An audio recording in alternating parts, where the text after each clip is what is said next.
Assalamualaikum warahmatullahi wabarakatuh. Waalaikumsalam warahmatullahi wabarakatuh.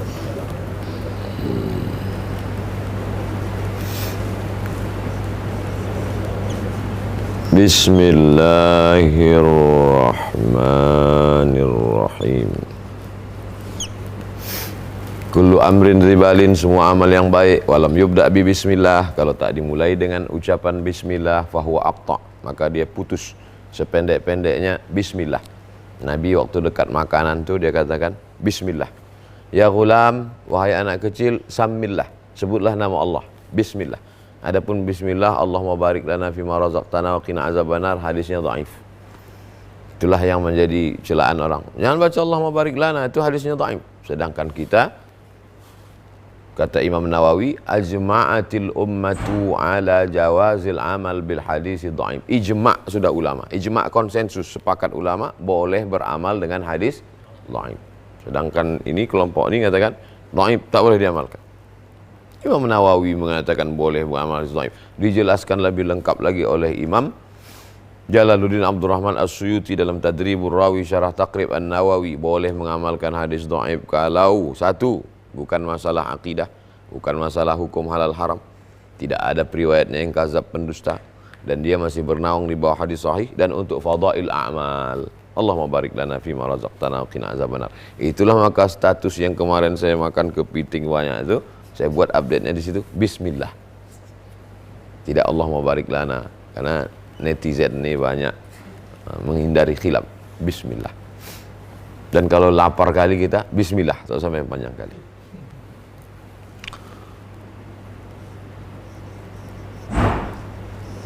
Allahumma salli ala Sayyidina Muhammad wa ala ali Muhammad. Majlis tak ada keberkahan kalau tidak ada selawat di dalamnya. Doa tak akan dikabulkan Allah kalau tak ada selawat di dalamnya. Khutbah Jumat batal kalau tak ada selawat di dalamnya. Hubungan kita dengan Nabi Muhammad SAW itu terkonek dengan selawat. Begitu kita bangun pagi, mandi, sholat, di situ langsung terkonek. At-tahiyatul mubarakatuh salawatut thayyibatullah. Assalamu alayka ayyuhan nabiyyu warahmatullahi wabarakatuh.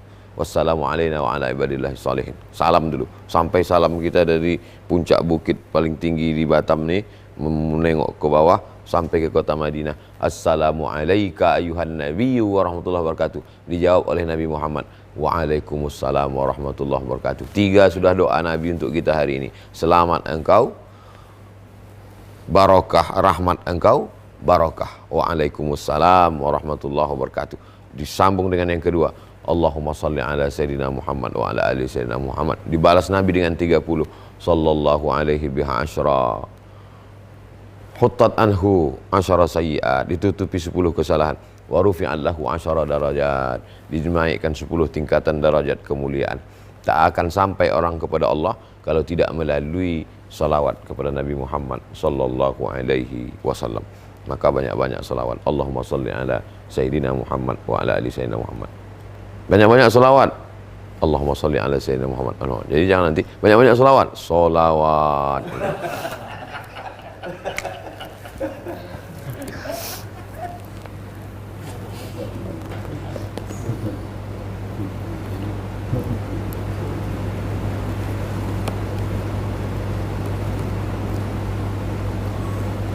Macam-macam pandangan orang. Bisa di situ diartikan C, bisa juga diartikan di situ bulan sabit, bisa tergantung apa yang ada pikiran dia, karena setiap orang punya persepsi masing-masing, setiap orang punya interpretasi, setiap orang punya pandangan tentang apa yang dia lihat. Apa ini? C, karena kebetulan dia panas dalam, ingat vitamin C. Apa ini? Bulan sabit, karena dia kebetulan sedang ingat lagu bulan sabit yang ada di pelataran. Macam-macam. Ada juga orang mengatakan ini, kata dia lambang mulut, dan mulut itu adalah sifat ketamakan, keinginan yang kuat. Orang kalau punya mulut ingin memakan apa yang ada di hadapannya, makan, mengunyah. Mulut juga adalah simbol bicara yang tak pernah berhenti, mulut. Jadi di situ ada keinginan yang kuat ingin melahap sesuatu, keinginan yang kuat ingin mendapatkan sesuatu, keinginan yang kuat ingin menghabiskan sesuatu, keinginan yang kuat ingin menyampaikan sesuatu. Dan orang kalau sudah dia banyak memakan, menyampaikan sesuatu, maka dia mulai naik ke atas.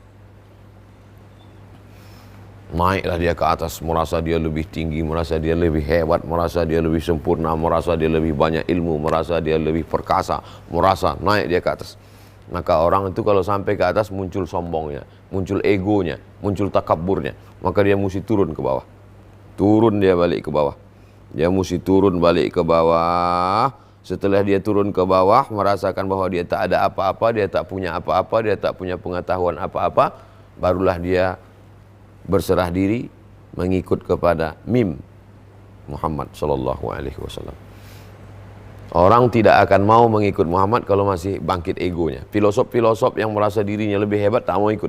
Tapi setelah dia merasa, oh, yang bisa ditangkap akal ini hanya sekitar 20%, yang 80 itu tak tercerna oleh akal. Maka ada yang lebih tinggi lagi daripada akal. Kalau ada fisik, ada yang lebih tinggi lagi dari fisik, metafisik. Ada sesuatu yang tak tertangkap oleh akal, itulah wahyu. Maka dia mesti ikut Muhammad sallallahu alaihi wasallam. Setelah dia ikut Muhammad, barulah dia turun seturun-turunnya, rendah serendah-rendahnya. Datanglah sifat tawaduknya, rendah hatinya. Maka proses itu disebut dengan ilmu. Wah, ini ngarang aja Ustaz ini. Ilmu. Orang yang punya ilmu itu disebut dengan alim. Jamaknya ulama. Prosesnya ilmu. Orang yang punya itu alim. Yang dibaca oleh orang alim itu adalah alam. Cuman beda baris atas sama baris bawah. Orang yang alim, dia selalu membaca alam. Jamak dari alam, alamin. Pemilik segala alam ini adalah alhamdulillahi rabbil alamin. Alam artinya ma siwa Allah, sesuatu yang selain Allah, maka itu adalah alam. Ilmu pengetahuan alam. Cuman karena dulu kita ini tak diajarkan tajwid, ilmu pengetahuan alam. Kalau alam tuh pakai alif. Alam artinya sakit, sangat sakit, alim. Lahum azabun alim. Mereka mendapatkan azab yang sangat sakit. Jadi kalau ada orang sholat, alhamdulillahi rabbil alamin, segala puji bagi Allah pemilik segala yang sakit-sakit. Alama, proses transformasi dari orang yang alim kepada alam, maka disebut dengan allama. Allamal Quran, dia yang mengajarkan Quran. Allama bil qalam. Tidak langsung kita kepada Allah Subhanahu wa taala karena kita bukan nabi, tapi kita melalui allama bil qalam, bi dengan perantaraan. Saya makan pakai piring, pakai sendok. Saya menulis pakai spidol. Saya bicara pakai lidah. Saya memandang pakai mata. Saya mendengar pakai telinga. Ada di sana wasilah. Ada di sana alat yang digunakan. Nah, bagaimana Allah mengajarkan kepada kita? Allama bil qalam. Qalam ada 3. Qalam 1, qalam 2, qalam 3. Qalam yang pertama adalah qalam Allah Subhanahu wa taala. Dan Allah bersumpah demi qalam. Nun wal qalami wa ma yasturun. Demi qalam. Allah menciptakan qalam. Innallaha katabal maqadir. Allah menciptakan qalam, lalu disuruh Allah qalam itu menulis 50.000 sanah, 50.000 tahun qabla an yakhluqas samawati wal ard, sebelum Allah menciptakan langit dan bumi.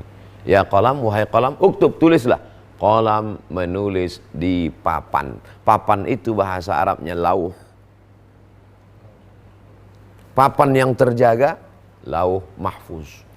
Tertulislah di situ bahwa kita bertemu pada hari ini tanggal 3 Safar tahun 1442.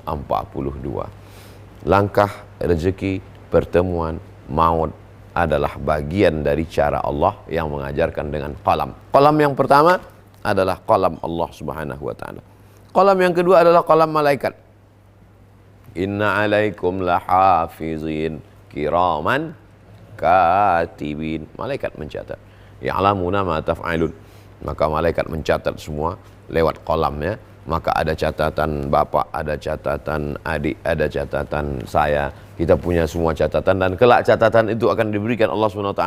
Apa kata Allah? Iqra kitabak. Baca buku catatan amalmu. Kafa binafsikal yauma 'alaika hasiba. Cukuplah buku itu sebagai alat penghitung segala amalmu. Kita pun menerima buku itu. Amma man utiya kitabahu biyamini. Siapa yang menerima buku itu dari sebelah kanan dengan tangan kanan, fasaufa yuhasabu hisaban yasira. Maka dia akan dihisab dengan mudah. Tapi ada pula yang diberikan bukunya min wara'a zahri, dari belakang. Fasaufa yad'u subura. Maka dia dipanggil sebagai orang yang tersalah, yang bersalah, yang banyak dosa. Mudah-mudahan kita termasuk yang diberikan buku catatan qalam amal dari sebelah kanan. Lalu kemudian qalam yang ketiga adalah qalamul insan, qalam manusia. Mana qalam manusia? Ini spidol. Saya bisa menyampaikan ini melalui qalam. Jadi bagi orang Islam, cerita tentang tulis menulis bukanlah sesuatu yang asing, karena tulis menulis adalah bagian dari ajaran agama Islam. Padahal waktu itu menulis itu hukumnya dosa, karena bagi masyarakat primitif menulis itu tak boleh, pantang. Sampai hari ini masih ada peradaban yang tak menulis. Di Jawa suku Badui tak boleh menulis itu tak boleh, pantang. Suku Sakai tak ada menulis, suku Akit tak ada menulis, suku Laut tak ada menulis, suku Talang Mamak tak ada menulis. Jadi pertama kali saya masuk, saya tanya, ada peninggalan manuskrip? Tak ada, kami tak boleh menulis. Jadi gimana kalian mengajarkan? Hanya lewat lisan mulut saja. Maka ketika turun wahyu kepada Nabi Muhammad SAW, Nabi membuat tim penulis wahyu, namanya Kuttabul Wahyi, terdiri dari 40 orang. Jadi kalau wahyu turun, Nabi langsung panggil, catat, tulis. 40 inilah berganti-ganti menulis itu. Karena tak ada wahyu yang tak tertulis. Ditulislah di pelepah korma, di tulang onta, di batu-batu. Belum tersusun rapi, tapi susunan rapinya dari Al-Fatihah sampai An-Nas itu ada di kepala sahabat. Baru kemudian setelah meninggal Nabi Muhammad SAW, pada masa Abu Bakar Siddiq diperangilah seorang nabi palsu bernama Musailamah Al-Kazab, nama kampungnya Yamamah. Terbunuh 70 orang tentara penghafal Quran. Datang Umar bin Khattab punya ide usul, bagaimana kalau kita tuliskan Al-Quran ini menjadi satu mushaf. Abu Bakar tak setuju, karena Nabi tak ada pernah menyuruh. Kalau tak disuruh Nabi, tak dibuat Nabi, berarti perbuatan ini bid'ah, wa kullu bid'atin dhalalah, wa kullu dhalalatin finnar. Aku takut, kata Abu Bakar. Tapi kata Umar, ini kalau tidak, hatta syarahallahu sadrahu. Begitu dituliskan dalam hadis, hatta syarahallahu sadrahu, sampai Allah melapangkan hati Abu Bakar. Dilapangkan Allah hati Abu Bakar, bisa dia menerima ide dari Umar untuk menuliskan Al-Quran lengkap satu mushaf, 14 surat, 114 surat, 30 juz itu. Lalu kemudian kalau gitu siapa timnya kita angkat? Diangkatlah ketua timnya Ubay bin Ka'ab. Karena Ubay bin Ka'ab ini salah satu tim penulis wahyu waktu Nabi masih hidup. Ubay bin Ka'ab itu juga suaranya paling bagus. Ubay bin Ka'ab lah ini diangkat oleh Umar bin Khattab ketika imam tarawih. Ada solat tarawih sini, ada solat tarawih di sini. Diangkat jadi satu imam di Masjid Nabawi bulan Ramadan dengan satu tarawih. Imamnya Ubay bin Ka'ab. Sekretarisnya Zaid bin Sabit, yang seorang penulis. Wah, sekretaris Nabi itu Zaid bin Sabit. Zaid bin Sabit lah yang disuruh belajar bahasa Yahudi Bani Nadir, Bani Quraizah, Bani Qainuqa, Bani Yahudi Khaybar. Zaid belajar kau bahasa mereka. Zaid bin Sabit pun belajar bahasa itu. Ta'allamtuhu wa hadaqtuhu, aku belajar bahasa itu nisfa syahrin, setengah bulan saja dia belajar bahasa Yahudi. Bisa dia menerjemahkan, kecerdasan yang luar biasa. Man arafa lughata qaumin amina makrahum, siapa yang tahu bahasa suatu kaum, maka dia akan aman dari bahasa tipu daya kaum tersebut. Hari ini kita belajar bahasa Inggris, belajar bahasa Mandarin, karena itu yang sedang menguasai dunia. Lagi-lagi bercerita tentang qalam, bahwa umat Islam mesti mendapatkan ilmu melalui perantaraan qalam. Mundur ke belakang, awal ayat ini adalah Iqra. Iqra dari qiraah. Qiraah. Membaca ada dua dalam bahasa Arab. Satu qara'a yaqra'u, qiraah. Qara'a yaqra'u qira'atan wa qur'anan. Qiraah. Tapi ada satu lagi, tala yatlu tilawah. Kalau untuk Al-Quran selalu dipakai musabaqah tilawatil Quran. Tidak ada orang menyebut musabaqah qiraatil Quran, tak ada. Tapi kalau untuk lomba baca kitab kuning, MKK, musabaqah qiraatul kutub. Apa beda qiraah dengan tilawah? Tilawah hanya untuk wahyu saja. Sedangkan qiraah untuk wahyu dan tak wahyu. Jadi kalau begitu, qiraah lebih umum. Kalau membaca Quran, kira-kira yang cocoknya tilawah atau qiraah? Qiraah. Oleh sebab itu ayat yang pertama turun adalah Iqra, bukan tilawah.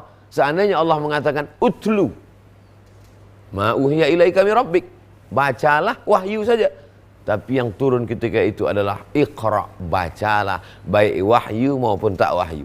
Kalau engkau mau membaca buku, novel, membaca alam, tilawah nampak, sedangkan qiraah, makanya ada orang membaca alam semesta. Inna fi khalqis samawati, dalam penciptaan langit, wal ardi, penciptaan bumi, wa ikhtilafil laili wan nahar, perputaran siang dan malam, la ayat, itu juga ayat-ayat. Oleh sebab itu ada qiraah wahyu, ada qiraah non wahyu, ada qiraah yang nampak membaca tulisan, ada qiraah yang tak nampak membaca alam semesta. Makanya dalam Islam ilmu tidak dibatasi hanya ruang kelas, titik. Man salaka tariqan, siapa yang melewati suatu jalan, yaltamisu fihi ilman, di jalan itu dia dapat ilmu. Tak ada disebut situ baca kitab. Siapa yang melewati suatu jalan, diajak saya oleh Paskas melewati jalan menuju Pulau Gara, menuju Pulau Buluh. Lalu dalam perjalanan itu nampak bagaimana orang dari Jakarta, kota besar metropolitan, kemudian khuruj ke pulau, sampai di pulau itu mengajar mengaji.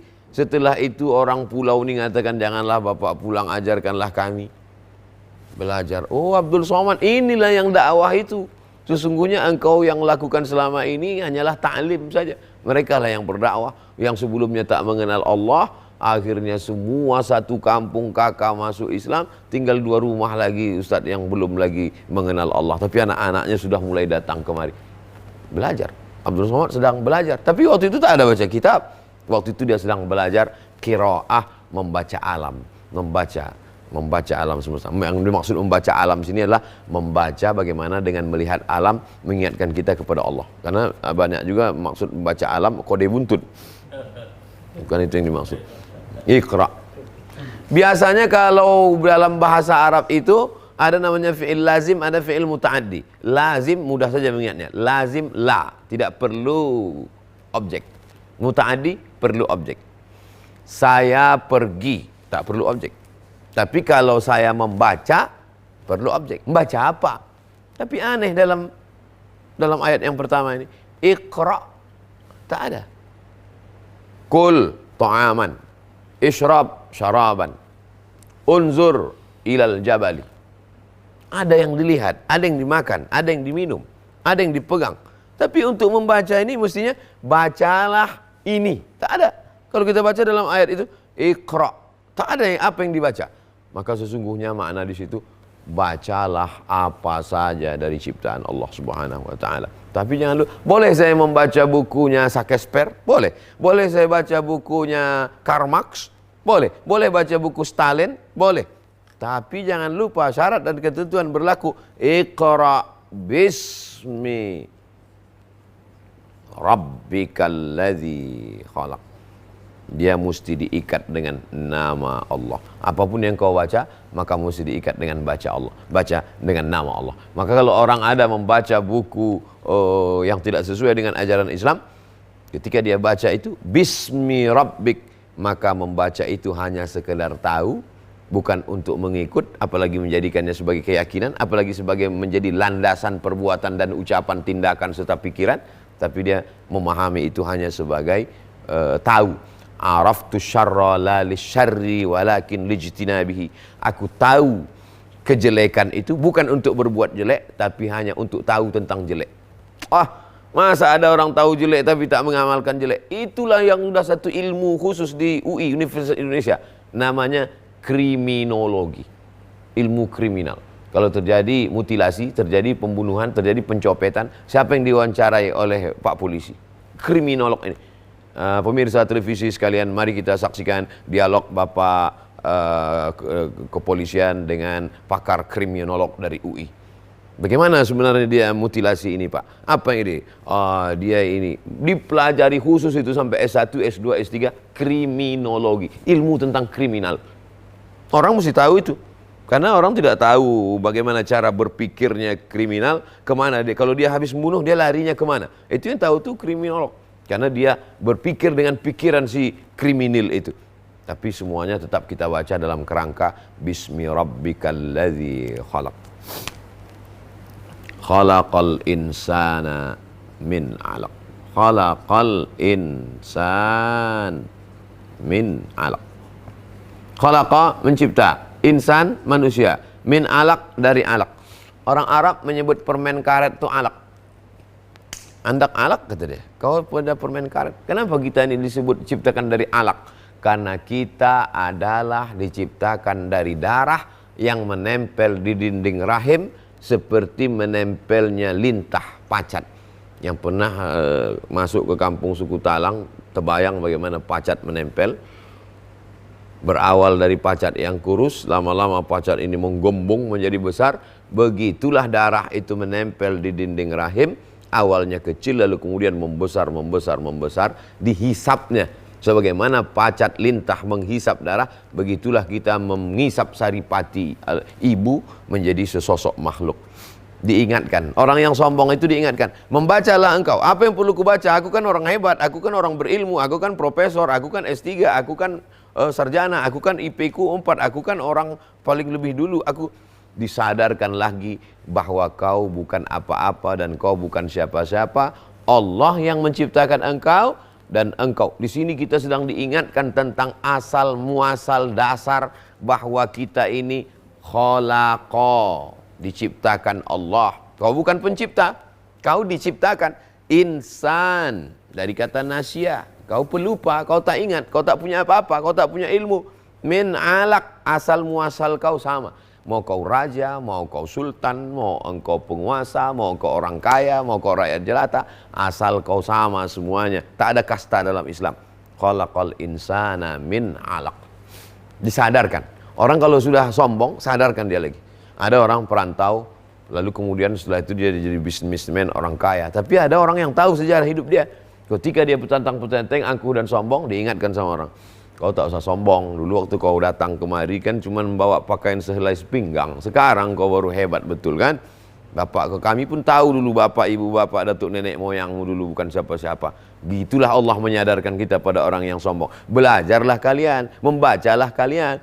Kenapa? Karena kalian hanyalah makhluk yang diciptakan, makhluk yang pelupa, dan asal muasal kalian sama. Mimmani yumna, dari air yang hina, min alaq, dari darah yang menempel di dinding rahim. Iqra bismi rabbikal ladzi khalaq. Khalaqal insana min alaq. Iqra.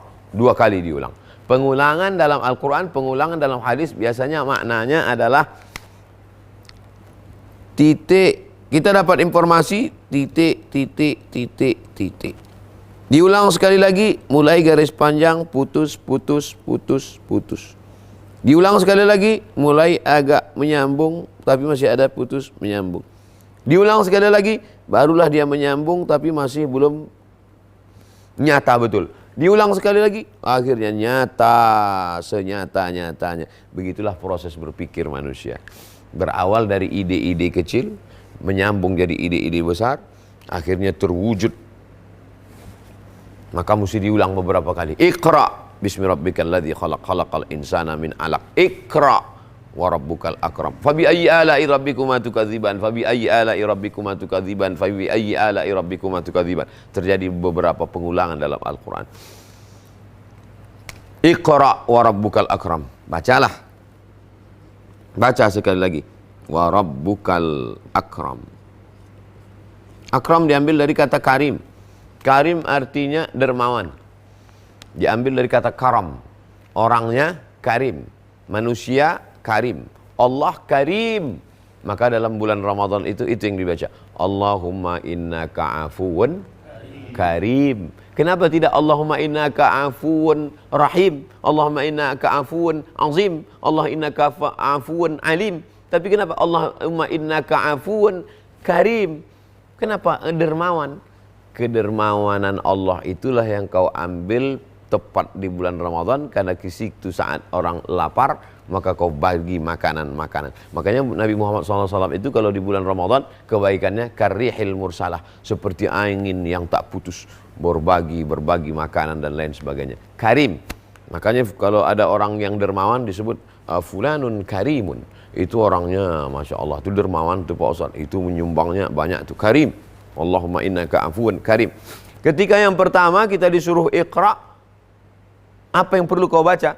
Bismi rabbikal ladzi khalaq. Tapi yang kedua dikatakan iqra wa rabbukal akram, mensyukuri nikmat Allah Subhanahu wa taala. Kita hidup pagi ini karena karim Allah. Allah masih berikan kita kesempatan bernafas, Allah masih berikan kita kesempatan untuk mencari ilmu. Iqra wa rabbukal akram alladzi 'allama bil qalam. Di antara karimnya Allah, dermawannya Allah, pemberian Allah, pembagian Allah adalah seringkali orang kalau sudah cerita karim, beras, gandum, terigu. Tapi ke sini tidak. Ada yang lebih penting daripada makan. Agama Islam mau mengajarkan kepada kita bukan hanya masalah material, tapi yang paling penting dari material adalah spiritual. Allazi akram. Allah itu maha dermawan, karim. Mestinya kalau sudah cerita akram, Allah maha dermawan yang menumbuhkan kurma, gandum dan biji-bijian. Itu korelasinya. Tapi Allah memberikan sesuatu yang baru. Iqra wa rabbukal akram alladzi 'allama bil qalam. Jadi bagi orang dulu ini ayatnya tidak sinkron. Karena menurut mereka inilah orang yang dermawan. Ayat berikutnya, dia sudah memberikan beras dan makanan serta minuman. Begitu baru korelasi. Tapi enggak, inilah orang yang dermawan, mengajarkan ilmu pengetahuan. Enggak connect ini ayat. Dermawan itu kan konotasinya materi, benda. Allah mau menaikkan kita dari alam materi ke alam yang lebih tinggi daripada materi. Allazi 'allama bil qalam. 'Allamal insana. 'Allamal insana ma lam ya'lam. Allama, Allah mengajarkan insan. Yang dimaksud dengan insan di sini dua. Yang pertama Adam alaihissalam. Wa 'allama Adamal asma'a kullaha. Allah mengajarkan Nabi Adam semua nama-nama yang ada di dunia ini. Setelah diajarkan Allah Subhanahu wa taala kepada Nabi Adam, baru dipanggilnya malaikat. Hai malaikat, ambiuni bi asma'il haula in kuntum shadiqin. Hai malaikat, kalau memang betul kalian lebih hebat daripada Adam nih, sebutkan aku nama-nama ini in kuntum shadiqin. Apa kata malaikat? Subhanaka la ilma lana illa ma 'allamtana. Maha suci engkau ya Allah, kami tak tahu kecuali yang sudah kau ajarkan. Innaka antal alimul hakim. Engkau maha tahu, engkau maha bijaksana. Maka allamal insan, Allah mengajarkan kepada insan. Insan yang pertama Adam. Insan yang kedua adalah allamal insan. Makna insan di sini Muhammad sallallahu alaihi wasallam. Yang diajarkannya kepada Muhammad SAW adalah wahyu. Maka bicara Muhammad SAW itu wa ma yantiqu anil hawa in huwa illa wahyun yuha. Apa yang diajarkan kepada Adam, ma lam ya'lam, yang sebelumnya dia tak tahu. Apa yang diajarkan kepada Muhammad SAW, ma lam ya'lam, yang sebelumnya dia tak tahu. Karena begitu banyak pengetahuan yang kita tahu, ternyata lebih banyak lagi yang kita tak tahu. Maka datanglah malaikat membawa wahyu dari Allah kepada Nabi. Meninggal Nabi-Nabi, putus wahyu, tapi masih ada ilham. Maka connecting kita dengan Allah Subhanahu wa taala, ittaqullah wa yu'allimukumullah. Takutlah kamu kepada Allah, Allah akan mengajarkan kamu. Tapi wahyu sudah putus Pak Ustadz, ada satu lagi, ilham. Maka ilham tak putus. Makanya banyak ulama-ulama itu mendapatkan ilmu, 16 ilmu untuk menjadi ahli tafsir Al-Quran. Dari mulai ilmu nahu, ilmu sharaq, ilmu mantik, ilmu bayan, ilmu ma'ani, ilmu balaghah. Tapi yang ke-16 itu kata Imam As-Suyuti adalah ilmul mauhibah. Mauhibah diambil dari kata wahaba. pemberian Allah, ilmu yang diberikan Allah SWT karena kesucian hati, karena ketulusan jiwa, karena bersih makanan, connectingnya kuat dengan Allah, lalu kemudian datang ilham-ilham yang mengalir kepada pikirannya. Makanya tafsir itu dibagi dua, ada namanya tafsir bil ra'yi, ada namanya tafsir bil ma'thur. Tafsir bil ma'thur itu ada 4. Ayat ditafsirkan dengan ayat, ayat ditafsirkan dengan hadis, ayat ditafsirkan dengan pendapat sahabat, ayat ditafsirkan dengan pendapat tabi'in. Ma'thur namanya. Tapi ada satu lagi tafsir bil ra'yi, dengan akal. Tapi akal pun terbagi dua. Ada akal yang mazmum, tercela, tafsir liberal, tafsir sekuler, tafsir ateis. Ada satu lagi bil ra'yil mahmud, dengan pikiran yang terpuji, yang membawa kepada jalan Allah Subhanahu wa taala. Makanya tafsir itu banyak, tafsir bil ra'yi, tafsir fi zilalil Quran, tafsir bil ra'yi. Tafsir lebih banyak bil ra'yi daripada bil ma'thur. Allamal insana ma'lam ya'lam. Inilah 5 ayat yang diturunkan Allah Subhanahu wa taala pertama kali kepada Nabi Muhammad sallallahu alaihi wasallam di Jabal Nur, nama bukitnya Hira. Hadis diriwayatkan oleh Sayyidatuna Aisyah radhiyallahu anha, ummul mukminin, ibunya orang beriman. Ketika itu awwalu ma bada'a bihil wahyu. Pertama kali wahyu itu turun adalah mithlu falaqis subhi, seperti falak waktu subuh. Sudah nampak belum? Cahaya yang terang. Itu yang bukan langsung turun Iqra, enggak. Yang pertama kali nampak Nabi Muhammad SAW adalah dalam mimpi seperti falak waktu subuh. Terang benderang waktu subuh. Tak tahu entah apa namanya. Setelah nampak dia itu, disitulah mulai dia mengalami perubahan. Maka dia pun yatahannas. Yatahannas disebut dengan tahannus, yaitu berkhalwat. Khalwat bersunyi-sunyi. Dia lebih suka bersunyi-sunyi. Maka 3 kali dia lakukan itu. Umur 38, tak ada terjadi apa-apa. Umur 39, tak ada terjadi apa-apa. Umur 40, barulah terjadi kejadian luar biasa ini. Ada makhluk yang memeluk dia sangat kuat. Faghattani, ghattani, makhluk itu memeluk, menutupi aku, memeluk aku sangat. Hatta balaghanil juhdu, sampai aku susah untuk bergerak dan bernapas. Lalu kemudian makhluk itu berkata, Iqra, bacalah.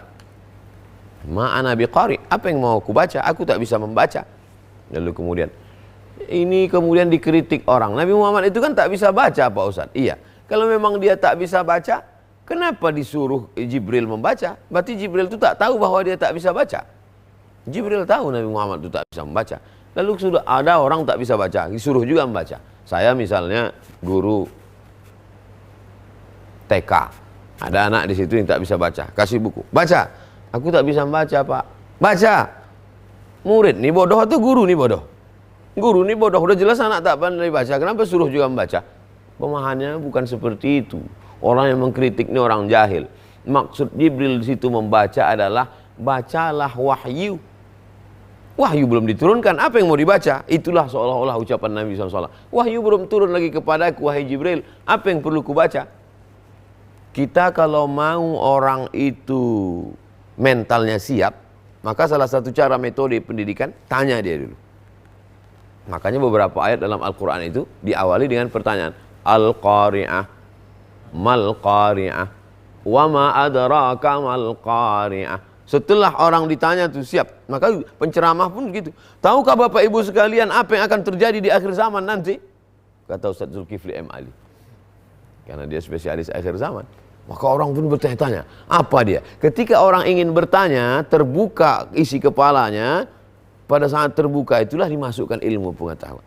Jadi jangan tiba-tiba saja, tak ada prolog, tak ada muqaddimah, tak ada kata pengantar, langsung. Tak bisa begitu proses manusia ini. Setelah disiapkan akalnya untuk siap menerima, Al-Qari'ah, wa ma adraka Al-Qari'ah, barulah kemudian disampaikan materi yang mau disampaikan. Banyak metode Al-Quran. Ada lagi model metodenya, diucapkan sesuatu yang belum pernah didengar manusia. Alif Lam Mim. Muncul pertanyaan dalam kepala, apa maksud Alif Lam Mim ini? Padahal sebelum ini tak, huruf-huruf ini kami tahu, alif kami tahu, lam kami tahu, mim kami tahu, tapi dirangkai menjadi 3 huruf. Apa maksudnya? Baru setelah itu muncul Dzalikal kitabu la raiba fi hudal lil muttaqin. Sebagian ulama menafsirkan Alif Lam Mim ini, kata dia, ayat mutasyabihat. Hanya Allah saja yang tahu. Sebagian mengatakan alif lam mim ini bukan ayat mutasyabihat, dia ayat muhkamat. Allah tahu. Makanya ada hadis yang menjelaskan A-nya itu alif, A-nya itu alif Allah, lamnya itu malaikat Jibril, mimnya itu Muhammad sallallahu alaihi wasallam. Banyak sekali penafsiran. Disusunlah lengkap oleh Imamul Akbar Syekh Azhar yang dulu, Said Tantawi, Muhammad Said Tantawi menulis secara sistematis tentang alif lam mim itu selengkapnya dalam tafsir, namanya Tafsir Al-Wasit. Lalu kemudian turunlah 5 ayat ini disampaikan kepada Nabi Muhammad SAW sampai alam al-insana ma lam ya'lam. Setelah itu Nabi pun turun sampai ke rumah kedinginan, zammiluni, selimuti aku. Lalu kemudian Sayyidah Khadijah menyelimuti dia. Turun lagi ayat ya ayyuhal muzammil qum, ya ayyuhal muddathir qum fa'anzir. Wahai orang yang berselimut, qum, bangunlah, bangkitlah, fa'anzir, berikan peringatan, dan seterusnya. Lalu kemudian Al-Quran itu ada turun secara kronologisnya, ada turun secara urutannya. Maka turunnya 2 kali.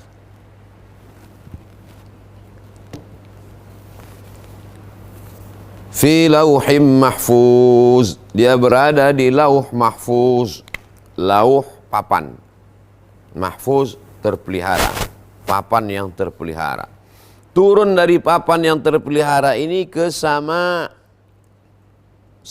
dunia, atau disebut dengan nama lain Baitul Izzah, bait rumah, izzah kemuliaan, rumah kemuliaan. Letaknya di mana? Sama dunia. Apa yang dimaksud dengan langit dunia? Langit kalau kita lihat dari dunia nampak dia, itulah disebut dengan sama dunia. Nanti siang kita tengok ke atas, nampak dia, itulah yang dimaksud dengan sama dunia. Karena ada langit yang tak nampak dari dunia, di atas itu lagi. Maka turunlah dia dari lauh mahfuz ke sama dunia. Itulah yang diungkapkan dalam bentuk kalimat anzala. Inna anzalnahu.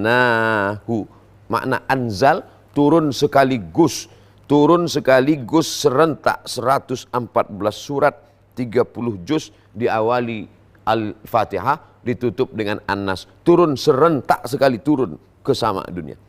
Lalu dari sama dunia inilah turun kepada Sayyidina Muhammad sallallahu alaihi wasallam 22 tahun, 2 bulan, 22 hari. Itulah yang urutannya tak sama. Yang turun pertama kali Iqra. Habis turun Iqra, ya ayyuhal muddathir. Habis turun ayyuhal muddathir, wa anzir ashiratakal aqrabin. Berilah peringatan kepada kerabat-kerabatmu. Setelah itu Nabi mengumpulkan kerabat-kerabatnya, lalu kata dia, percaya kalian kalau ku katakan aku sudah dapat wahyu, aku jadi nabi? Kadzabta, pendusta kau Muhammad. Alihadza jama'tana. Turunlah tabbat siyada abi lahabi wa tab. Jadi kalau orang, Pak Ustadz kami buka Quran kami tengok urutannya Al-Fatihah, Al-Baqarah, Ali Imran, An-Nisa, Al-Ma'idah. Kenapa cerita turun Quran itu Iqra duluan? Nah, inilah kronologisnya. Bahwa dia turun dari lauh mahfuz ke sama dunia, tapi kemudian turun kepada Nabi Muhammad SAW. Dan uniknya ketika sudah diturunkan 22 tahun, 2 bulan, 22 hari, finalnya bisa susunannya itu sama seperti susunan yang pertama kali, dari mulai Al-Fatihah sampai ke Anas. Sebelum Nabi Muhammad SAW meninggal dunia, Quran sudah dibacakan oleh Jibril kepada Nabi Muhammad sesuai dengan susunan urutan ini, bukan susunan menurut turunnya. Jadi sekarang ada orang yang mau menyusun Al-Quran menurut kronologis dari Iqra, tak bisa.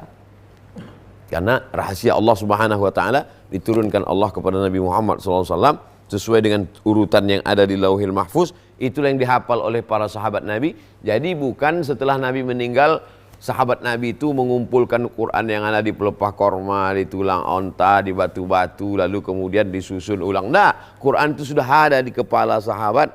Itulah yang turun ke kepala tabi'in, kepala dari Jibril, turun ke kepala sahabat, turun ke kepala tabi'in, turun ke kepala tabi'in, turun sampailah ke kepala si Hasbi anak 10 tahun yang di Masjid Agung kemarin, sampailah ke anak cucu cicit dia nanti sampai hari kiamat, karena Allah berjanji dengan 5 taukid. Inna nahnu nazzalna dzikra wa inna lahu lahafizun. Kami yang menurunkan Al-Quran, kami juga yang akan menjaganya. Allah itu satu, esa, tunggal, tak berbilang. Qul huwallahu ahad. Tapi kenapa dia katakan kami di situ? Allah menyertakan para penghafal Al-Quran itu beserta dirinya. Kami, kata saya, padahal saya sendiri. Kami berada di sini Bapak Ibu sekalian untuk mengantarkan beras. Saya menyertakan tim. Tapi waktu itu bukan Allah menyertakan tim. Allah menyertakan tim Allah. Tim siapa ini? Ini tim Allah. Betapa bahagianya manusia yang rendah, yang hina, yang tak tahu apa-apa, yang diciptakan, yang pelupa, yang diciptakan dari darah, disertakan Allah bersamanya. Kami, kata Allah, inna nahnu nazzalna dzikra wa inna lahu lahafizun. Kami ikut menjaga, kusertakan para penghafal Quran ini menjaga Al-Quran hingga akhir zaman. Mudah-mudahan anak cucu kita termasuk orang yang disertakan Allah Subhanahu wa taala itu. Amin ya rabbal alamin. Itulah asal muasal dasar ajaran Islam. Maka Islam itu adalah mencerahkan. Islam itu mengangkat dari peradaban materi kepada non materi, mengangkat dari sekedar makan kepada spiritual, mengangkat dari sekedar material kepada spiritual. Maka Islam adalah agama akhir zaman. Islam adalah agama orang-orang yang berpikiran. Islam adalah agama orang maju. Makanya Islam akan berkembang di negeri yang maju. Eropa akan Islam, Amerika akan Islam. Jadi jangan heran kalau negeri yang miskin, negeri yang susah, disitulah akan menyebar macam-macam aliran-aliran. Sebaliknya, apa kata Syekh Abdul Halim Mahmud, Grand Syekh Al-Azhar, ketika beliau kuliah di Perancis. Di Perancis aku menemukan Islam, tapi aku tak menemukan Muslim. Dari mulai cara berjalan. Syekh Abdul Halim Mahmud, dia dapat gelar doktor PhD dari Sorbonne, Perancis pada tahun 1941, sebelum Indonesia merdeka. Dan kesan dia ketika sampai di Paris, aku lihat mereka berjalan seperti yang disebutkan dalam hadis Nabi. Dalam hadis Nabi, Nabi itu kalau berjalan seperti turun dari atas bukit. Turun, kita berjalan dari atas bukit, cepat. Begitulah Nabi itu kalau berjalan, cepat. Dan itu kulihat pada orang Barat. Sebaliknya orang kita jalan santai aja, letoy, loyo, semua mau mati. Dari mulai cara berjalannya, dari mulai cara berpikirnya, dari mulai visi misi hidupnya, aku menemukan Islam, tapi tak aku menemukan Muslim. Dari mulai bersihnya, dari mulai ngantrinya, mereka tinggal satu aja lagi yang kurang. Bersyahadat, asyhadu an la ilaha illallah wa asyhadu anna Rasulullah. Kurang satu lagi, bersunat. Tinggal itu lagi. Bersyahadat dan bersunat. Islam akan berkembang. Janji Nabi SAW, la taftahunnal Qastantiniyah, kamu akan memerdekakan Konstantinopel. Sudah selesai. Tapi ada satu lagi janji yang belum terwujud. Rum, kamu akan membebaskan Rum. Rum itu maksudnya adalah Romawi. Dan puncak Romawi itu adalah Italia. Dan Italia itu ada di Eropa. Eropa akan Islam pada zaman siapa tuh? Zaman anak cucu kita insya Allah. Amin ya rabbal alamin. Terima kasih. Mohon maaf atas segala kesilapan. Itulah kajian kita subuh ini. Iqra bismi rabbikal ladzi khalaq, khalaqal insana min 'alaqin. Iqra wa rabbukal akramul ladzi 'allama bil qalam, 'allamal insana ma lam ya'lam. Setelah membacakan ayat itu, apa kata Zaid? Apa kata tabi'in?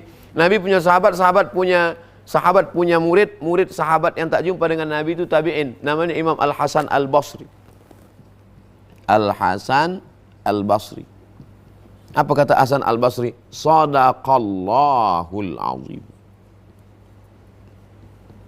Al-Hasan Al-Basri kalau dia mendengar ada orang baca Quran, setelah selesai, Sadaqallahul azim. Sekarang anak hafal Quran baca Sadaqallahul azim. Jangan baca Sadaqallah. Allahumma arhamna bil Quran. Bid'ah membaca Sadaqallah. La haula wala quwata illa billah. Hasan Al-Basri ini meninggalnya tahun 110. 110 itu masuk salaf apa tak salaf? Salaf itu kan 300 batasnya. Imam Hasan Basri mengucapkan Sadaqallahul azim itu adalah tradisi salaf, ulama salaf. Cuman karena kalian benci pada orang, lalu kalian La yajrimannakum syana'anu qaumin ala alla ta'dilu. Jangan sampai kebencian kamu kepada sekelompok orang membuat kamu menjadi tidak bersikap adil. Tahu kamu bahwa riwayat Shadaqallahul Azim itu dari salaf. Dari mana kata sedekah ini? Dari ayat Al-Qur'an. Wa tammat kalimatu rabbika sidqa. Shadaqallahul Azim. Oh, enggak boleh Shadaqallahul Azim. Kalau selesai baca Quran, baca Allahumma arhamna bil Quran. Tak juga ada. Ada rupanya Nabi habis selesai baca Quran, Allahumma arhamna bil Quran. Tak ada. Kalau gitu kalian membuat-buat Allahumma bil Quran. Oh, kalau Allahumma arhamna bil Quran boleh, Shadaqallahul Azim tak boleh. Tuh cadik surang lah men. Kalau Shadaqallahul Azim tak boleh. Nah, jadi jangan sampai anak-anak kita hafal Quran tapi menyalahkan kita pula nanti kadang-kadang masalah sepele. Oleh sebab itu maka dia mesti juga dibekali oleh ilmu, tidak hanya sekedar hafal Quran dan hadis Nabi Muhammad SAW. Terima kasih atas segala perhatian. Mohon maaf atas segala kesilapan dan kekhilafan. Waffaqanallah lima yuhibbu wa yarda. Wassalamualaikum warahmatullahi wabarakatuh.